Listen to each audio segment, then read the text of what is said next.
nakapagtrabaho po ako sa isang microfinance bank, ang mga kliyente ko po ng mga iglesia noon, mga mababait po sa akin. May kliyente po ako noon, inimbitahan niya po ako sa pamamahayag ng Iglesia ni Cristo.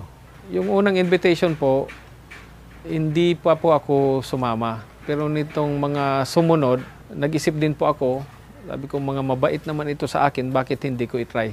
Bakit hindi ko subukan? Yung mga kaopisina ko noon, kinakantsawan ako, lalo na po pag Huwebes, nahihiwagaan sila tuwing Huwebes. Gumigising ako ng maaga, nagpe-prepare agad. Napagtanto nila na sumasamba na po pala ako sa Iglesia ni Cristo. Nanindigan po ako na ang aral po ng Iglesia ni Cristo ay galing po sa Biblia. Kaya nagpatuloy po ako sa pag-anib. Marami po akong naging karanasan before pa yung pandemic. Nagkaroon po ng pagbagsak ang negosyo ko. Hindi lang pagbagsak, nawala yung nanay ko halos buwan-buwan, nasa ospital. Nagkasabay-sabay po. Ang ginawa ko po noon, imbis na sumuko po, nagpatuloy po ako.